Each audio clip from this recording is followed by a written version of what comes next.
Salut Christian. Salut la loutre. Selon toi, que pouvons-nous faire dans la situation actuelle face au nouvel ordre mondial? Le nouvel ordre mondial, NOM, non. Alors que pouvons-nous faire face au nouvel ordre mondial? D'abord, être pour ou être contre. Lorsque je dépense mon énergie à être contre la guerre, contre la médecine chimique, contre les Illuminati, contre les pédérastes, contre les criminels de l'humanité, j'épuise mon énergie. Apprendre à dire je suis pour la médecine naturelle, je suis pour l'amitié, je suis pour la paix dans le monde, renforce ce que je suis plutôt que de gaspiller mon énergie face à une force obscure et originelle. Depuis que l'on est né, on est contrôlé et gouverné par un monde invisible.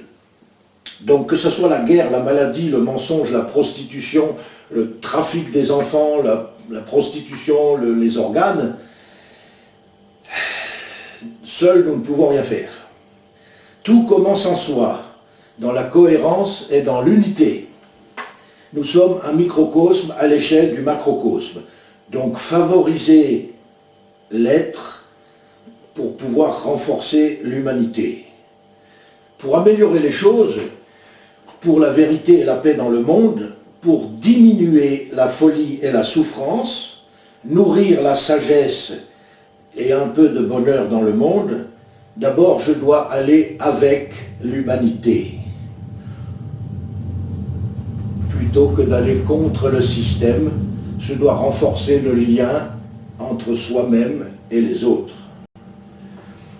Je conclurai l'introduction en disant que la nature c'est ce qui engendre la vie, univers et nature signifient la même chose. Aimer la nature est facile parce que tout est beau dans la nature. Accepter ses lois est difficile. J'aime les chiens et les chats. Avoir un chien à la maison, dans la nature, selon les lois, c'est le laisser dehors pour qu'il protège le territoire. Avoir un chat, c'est pas dormir avec, c'est le mettre dans la grange pour qu'il mange les souris qui ne mangent point le blé.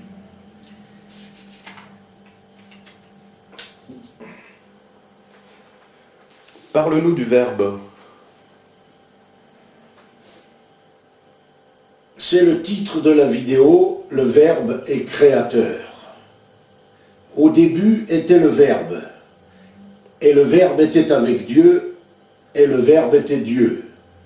C'est l'évangile de Saint Jean. Dans les Védas, de sa bouche il crée, de sa bouche il crée. Prajapati est le souffle créateur, le verbe, le logos. C'est quoi le verbe? Le verbe c'est d'abord un son, et le son est de l'air qui vibre. Les vibrations engendrent, stimulent, modifient nos émotions. Nos émotions créent des images, des créations. Ces images elles-mêmes, elles engendrent des idées. Il y a un lien entre le verbe et le sperme. Une bonne fois pour toutes, tout le monde sait que lorsqu'on coupe les couilles à un mec, il va modifier sa voix. Quand on parlait des castrats, c'était pour qu'il conserve une voix d'enfant, d'adolescent, et la voix est beaucoup plus féminine. Donc tout comme la tête digère les idées, l'intestin digère la nourriture. Tout comme les organes génitaux, en gaulois couilles, aussi bien pour les femmes que pour les hommes, les femmes ont des couilles à l'intérieur et les hommes sont censés les avoir à l'extérieur, les organes génitaux créent des enfants physiques. Le verbe, la parole, le son créent des projets, des enfants symboliques. Quand un homme dit « je vais le faire », il ne va pas le faire. Mais lorsqu'il dit « je le fais », cela peut être demain. Mais il engendre, il enregistre dans ses cellules, dans son corps, le programme de le faire. Donc le Verbe est avant tout créateur. Il est sacré, il est à l'origine de tout.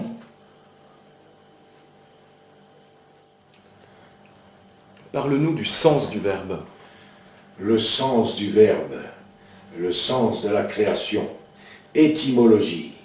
Étymologie signifie au plus simple, au plus profond, au plus primaire, lumière de la vérité. Le dictionnaire le traduit par racine du verbe. Le cerveau inconscient, notre cerveau archaïque, le tronc cérébral, connaît et comprend toutes les langues anciennes et celles d'aujourd'hui. Il comprend le sens premier des mots, des vocables, des sons. D'ailleurs, la plupart des gens disent des mots. Je préfère dire un vocable. La plupart des gens préfèrent discuter. Moi, je préfère converser. Discuter signifie couper la parole jusqu'à se disputer. Conversus, converser, signifie aller avec les opposés. Ça veut dire ta différence et ma différence, nous apprenons à les mettre ensemble pour nous comprendre. Lorsqu'on définit, nous oublions la racine. Définir, c'est finir. Donc plus je définis l'amour que je te porte, et plus je le minimise, plus je le tue. Alors que expliquer, lorsque j'exprime ce qui est en moi pour le mettre à l'extérieur, l'explication est une force naturelle qui engendre une action possible. Aujourd'hui, les gens travaillent. Le pire mot à prononcer pour rester esclave du système. Dans ma vidéo précédente, j'ai parlé des trois êtres humains, l'esclave, le révolté et celui qui apprend à s'adapter, l'apprenti sage. Lorsque vous dites « je vais travailler », tripalium, 3 bâtons dans le derche jusqu'à ce que je meure. Supplice de Pâle. Le verbe le plus sacré, c'est œuvrer. Un travailleur égale un esclave qui souffre jusqu'à la mort. Un ouvrier, un œuvrer, un chef-d'œuvre, un ouvrier est un créateur. Si vous voulez sortir de l'esclavage, commencez par prendre conscience du sens des sons, des mots, des vocables, de tout ce que vous dites. Et celui-là, pour moi, c'est un des majeurs. Remplacer, travailler par œuvrer. Lorsque l'on nous demande des compétences, compétence a la même racine que compétition. Et dans presque tous mes articles, je dis que la compétition est le premier pas vers la guerre. Je veux être plus fort que toi, meilleur que toi. Plus un enfant est humilié, écrasé, soumis, plus il aura besoin de dominer les autres. Remplacer compétence par aptitude. Et puis l'ambition. L'ambition. Waouh! L'ambition, il y a aussi l'idéal. Mais là, j'ai envie de dire vocation. Remplacer ambition par vocation. Et puis une expression que j'ai appris avec les gitans, tout le monde dit « je vais prendre mon temps ». Parce que comme disaient 2 acteurs suisses-allemands, aujourd'hui que tu sois riche ou pauvre, la plupart des gens n'ont ni le temps ni l'espace. Eh bien, j'ai médité 3 jours et 3 nuits la première fois que j'ai entendu, au lieu de prendre le temps, j'ai appris à le dépenser. Parce que le temps, les Romains et les Grecs qui ignoraient la relation avec l'univers, disaient « le temps s'écoule », alors que les Celtes disaient « le temps circule ». Eh bien, si le temps circule, puisque la Terre tourne autour du Soleil et le Soleil tourne dans l'univers, le temps, je ne peux pas le prendre. C'est complètement stupide. Prendre le temps, c'est attraper quelque chose qui continue d'avancer. Je vais tomber à un moment donné. Alors que dépenser mon temps, c'est passer du temps mental à l'espace qui est astral. Parce que plus vous aimez ce que vous faites, plus vous aimez les êtres avec qui vous partagez vos actions, plus le temps disparaît. Tout le monde sait très bien que faire un effort dans une situation pénible donne l'impression que ça dure beaucoup plus longtemps. Le pollueur, là j'ai envie de faire une... Voilà, le pollueur c'est quoi? Ben, c'est celui qui déteste sa mère, puisque la mère c'est la nature. Donc depuis que la femme prend la pilule, qu'elle ne s'occupe plus de son enfant, parce que comme je l'ai expliqué, un enfant avec sa mère, avec son père, mais la mère est d'abord plus importante parce que nous habitons en elle durant les 9 mois, depuis la conception et ensuite l'accouchement. Ce sont les 6 premières années de la vie qui comptent le plus pour un enfant. Alors l'envoyer tous les jours à la garderie, c'est le séparer de sa mère. Eh bien la pollution est l'expression d'une révolte, d'une souffrance contre la mère, parce que la mère ne joue plus son rôle. Et puis, le mot qui pourrait remplacer, enfin, le mot à l'opposé de pollueur, eh bien, c'est païen. Le mot paysan vient du vieux français païen, qui signifie enfant de la terre, aussi bien que gaulois, gaélique, galates, et même Galilée. Nous sommes le plus souvent ignorants. C'est rassurant de ne rien savoir. Comme ça, nous risquons moins de faire des erreurs. Et s'il y a une erreur ou une tragédie qui se produit, ben, ce n'est pas de notre faute. Non, l'ignorant est un égoïste. Aujourd'hui, même si, comme je l'ai dit, il y a des avantages et des inconvénients dans tout, Internet, ça nous permet d'aller chercher. Et donc, nous n'avons plus le droit à l'ignorance. Quel serait le contraire d'un ignorant ? Un hérétique. Qu'est-ce qu'un hérétique? Achetez-vous un dictionnaire d'étymologie. Un hérétique, c'est celui qui s'implique, qui pousse la chose, qui veut la vérifier. L'ignorant, c'est celui qui obéit au système. Comme je l'ai dit dans ma précédente vidéo et mon article, Pasteur était chimiste et physicien, pas médecin. Et aujourd'hui, l'Institut Pasteur est le plus puissant institut du monde. Alors que tout le monde sait que les microbes donnent la vie. Donc, un hérétique, comme l'a décrit l'Église catholique romane, église fondée par les services secrets romains, parce que lorsqu'on ne peut plus gouverner un peuple par la guerre, par le fer, je dois le faire par la religion. Et j'ai longtemps cru que religion venait du latin religare, qui signifie réunir. En langue source, nous verrons ça plus tard, en langue source, religion veut dire maintenir le peuple en état d'ignorance. Donc le contraire d'un ignorant, c'est un hérétique. Parce qu'un hérétique veut faire l'expérience. Ah, attention, c'est chaud. Ah, ben, je m'approche. Ah oui, c'est chaud. Faire l'expérience. Une petite aparté qui n'a rien à voir, mais qui amène toujours la différence entre un ignorant et un être conscient. Les Français se moquent souvent des Belges et des Suisses, qui dînent à midi, alors que les Français et les Anglais dînent le soir. L'étymologie de dîner nous ramène au gaulois dinos, qui veut dire zénith. Donc, les Suisses et les Belges ont raison de dîner à midi. Et je conclurai ce chapitre en parlant de la pédophilie. Je grimpe au plafond chaque fois que j'entends quelqu'un dire pédophile. Tout le monde sait très bien qu'un cinéphile est celui qui aime le cinéma.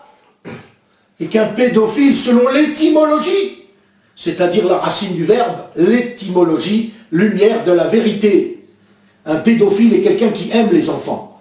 Et il y a 20 ans en arrière, les policiers étaient moins bêtes qu'aujourd'hui, parce que dans la police, le terme était pédomaniaque, pédéraste et pédocriminel.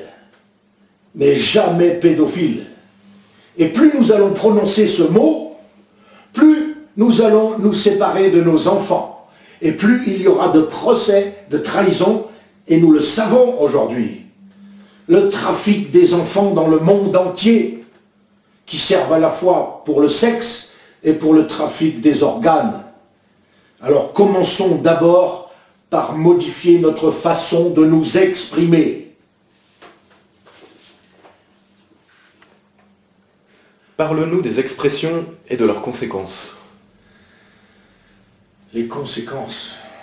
Les conséquences, avoir conscience des conséquences, c'est être responsable. Donc pour répondre à ta question, la première chose qu'on entend de plus en plus, les mots engendrent les mots. Ça, c'est la magie du français. Mais dans toutes les langues, il y a des jeux de mots. Bien en français, une maladie, des mots, M-A-U-X. Tous les mots engendrent les mots. Vous voulez une preuve? Vous êtes un père de famille. Tous les matins, vous dites à votre fils, « T'es nul, tu réussiras rien dans la vie. De toute manière, tout ce que tu touches, tu le brises, tu le casses. Et puis j'ai dû me marier avec ta mère à cause de toi. » Vous tuez un enfant par la bouche. Maintenant, le contraire. Tous les matins, le père, la mère qui dit « Ah, mes enfants bien-aimés, quel grand bonheur de vous voir chaque matin. » Nous pouvons changer le monde par le verbe. L'adulte, quelques expressions les plus utilisées dans le monde. En tout cas, en français, dans la francophonie, j'entends depuis des années, je l'ai moi-même prononcé quand j'étais adolescent, l'adulte dit « et tout ». Et l'enfant dit « c'est trop génial ». Observez les expressions « et tout », c'est le contraire de rien. Lorsque vous dites « et tout », et de nombreux le font. Quand vous dites « et tout » à chaque phrase, vous remplissez un vide. Oui, j'ai rencontré une jolie fille, et tout, et tout. Vous avez fait quoi avec cette fille? Chaque fois que vous dites « et tout », vous remplissez un manque, un vide, une absence. Et quand les parents ne disent rien et répètent pour faire plaisir, « Oh, c'est trop génial, c'est trop bon, oh maman, comme tu es trop belle !» Tout le monde sait très bien que trop manger, trop boire, trop dormir, trop travailler nous épuise. Quelque chose de délicieux quand vous en mangez trop finira par vous dégoûter. Et tout et trop sont les expressions d'un manque d'amour universel. Je l'ai déjà expliqué de nombreuses fois, l'argent a remplacé le manque d'amour. Et l'amour, c'est maman. Et le besoin d'être célèbre, la gloire et la célébrité ont remplacé le père absent, c'est-à-dire la reconnaissance, la confiance en soi. Entendre ce qui n'est pas dit, entendre le silence. Tout et rien, je l'ai dit, trop et pas assez. On peut voir dans la négation des avantages et des inconvénients aussi. Le monde entier parle à l'envers. La plupart des gens vont dire, en tout cas de plus en plus aujourd'hui, puisque les rayonnements de la télévision, de l'ordinateur et du chauffage au sol atrophient le cœur, la roue, l'énergie du cœur. Lorsque vous dites « pas de problème », vous pourriez dire « c'est en ordre », parce que vous le savez, le cerveau n'entend que ce qui est dit, problème. Lorsque vous allez dans un magasin et que le vendeur ou la vendeuse vous dit « vous avez ça en stock ?» Non, il n'y en a plus, mais il y en aura dans 2 jours, pas de problème. Il n'y a que 3 façons de dire « pas de problème » ou « pas de souci ». Pas de problème étant plus violent et pas de souci plus faible. L'irresponsabilité, oh pas de problème, alors qu'il n'a pas vérifié le stock, il n'a pas téléphoné au fournisseur. Le manque de responsabilité. Le deuxième, c'est l'étourderie. Pas de problème, je suis dans la lune. Et le troisième, c'est celui qui ne sait pas dire non. Pas de problème, je le fais pour demain matin. Pas de problème, je le fais pour demain soir. Mais si vous répétez tout le temps ces phrases, pas de problème, Hakuna Matata, ça veut dire problème. Dites, c'est en ordre. Et dans l'extrême, mais attention, le risque de déni et de diabète, tout va bien. Non, tout ne va pas bien. Mais lorsque quelque chose fonctionne, dites, c'est en ordre, ça fonctionne. Lorsque vous parlez à l'envers, vous séparez la tête du cœur. Lorsque vous dites, c'est sympa, ah oui, non, d'une pipe, chaque fois que vous dites, c'est sympa, vous fermez le cœur. Plus le cœur est fermé, plus l'esprit se ferme. Plus le cœur est ouvert, plus l'esprit s'ouvre. Le nerf sympathique, c'est le pare-choc du corps. Chaque fois que vous dites c'est sympa, vous dites c'est pas bien. Il y a une expression gauloise, bonnard, qui veut dire quand le soleil illumine la terre, c'est une création de quelque chose de bien, de génial, d'agréable. Lorsque vous dites mon Dieu, faites attention, parce que si vous ne savez pas de quoi vous parlez, il y a des gens qui honorent la guerre, leur Dieu préféré c'est la guerre, il y a des gens ils aiment l'argent, que le sexe, le pouvoir. Donc quand vous dites mon Dieu, soyez bien attentifs, attentives à invoquer. Qu'est-ce que vous invoquez? Qu'est-ce que vous laissez venir? Avant, il y avait une expression, c'était que diable, que diable. C'est un peu la même chose. Faites bien attention, quand vous utilisez des expressions, d'en connaître la source. Et puis je terminerai avec les vilains mots. La grossièreté, ça veut dire être rustre. Coluche était un mec fabuleux, il était rustre. C'était un prophète, c'était un génie. La vulgarité, vulgaire veut dire commun, mais pas dans le sens communion, communauté. Les Romains disaient vulgum pecus pour le bas peuple. Et je vous rappelle que démocratie, en grec, gouvernement par le peuple. Rappelez-vous que le peuple chez les Grecs, c'est les aristocrates, et qu'en dessous, il y a une deuxième et unique dernière caste, les esclaves. Chez les Grecs et les Romains, les riches, les esclaves. Punkt Schluss. Et puis le plus important de tous, que je ne prononce plus, le mot péripatéticienne, le mot prostituée, que certains disent « oh purée !»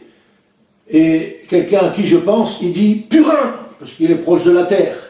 Moi je dis « par les couilles de Bélénos !» parce que testicule c'est romain, alors que couille, ça englobe les deux sexes. Couille montre que nos ancêtres celtes honoraient l'égalité des sexes. Ne prononcez plus le mot prostituée en vulgaire, parce que vous engendrez la prostitution. Il est impossible de voir un film français sans avoir ce mot répété. Mais c'est la phrase la plus connue dans la Bible, car viendra le temps de la grande prostituée. Donc plus vous prononcez le mot, et plus vous l'engendrez. Le premier métier du monde, ça n'a jamais été prostituée, mais sage-femme. Le premier métier en dehors du foyer pour les femmes, sage-femme, et le premier métier en dehors du foyer pour les hommes, chasseur. Ça, c'est la nature.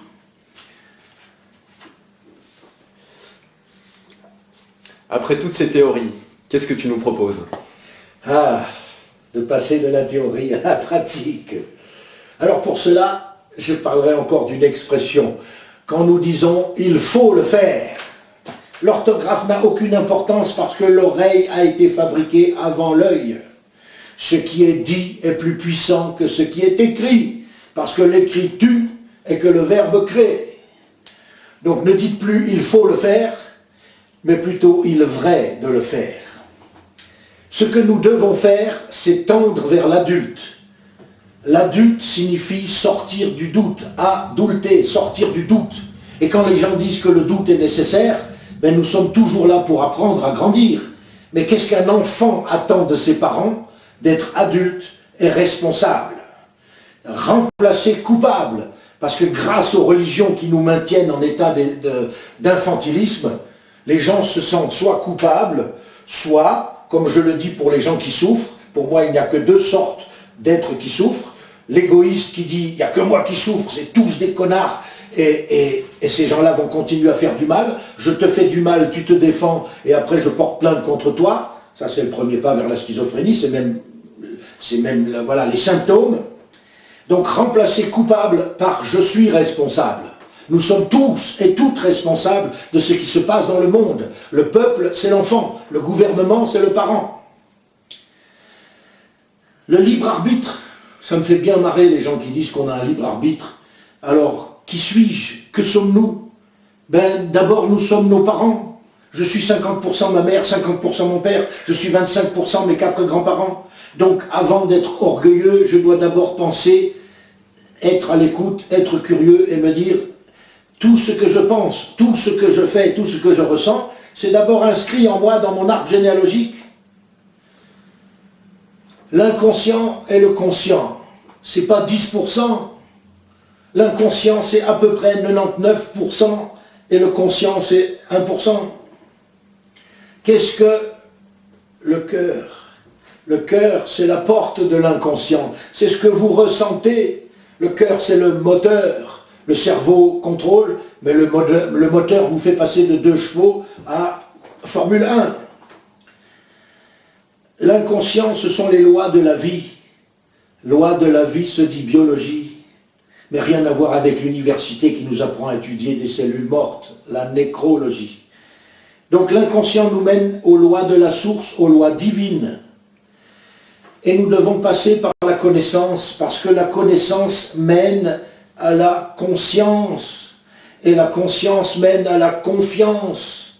Et puis la confiance en soi, elle n'est jamais acquise, et puis elle a plusieurs possibilités. Nous pouvons avoir une grande confiance en nous pour le labeur, le boulot, l'œuvre. Nous pouvons avoir une grande confiance en nous pour l'amitié, pour l'amour, pour plein de choses, et puis d'autres choses où nous sommes plus fragiles. Que pouvons-nous faire? Nous réunir autour du feu, la palabre, le feu, la bougie, le cercle. Quand on dit arrondir ses angles, eh bien, retrouvons-nous autour d'un feu, autour d'une bougie, autour d'une table. Et je terminerai en donnant la différence entre division et réunion. Diviser pour régner, adage sumérien. Diviser pour régner, division égale contrôle, égale filtrage, égale manipulation. Alors que réunion signifie mise à nu, lorsque nous sommes tous autour du même cercle et que tout le monde peut nous se regarder les uns les autres, c'est une mise à nu, c'est une égalité de possibilités pour chaque membre du clan. Et par rapport à l'âge, les parents, les enfants, les frères et les sœurs, c'est un respect du rang. Donc commencez par prendre conscience que le Verbe est créateur et que nous pouvons tous faire une amélioration. D'abord en nous et ensuite avec les autres. Bien à toi, bien à vous, frères, sœurs, un seul peuple, une seule humanité, et voilà, faisons la paix avec nos souffrances pour améliorer ce monde.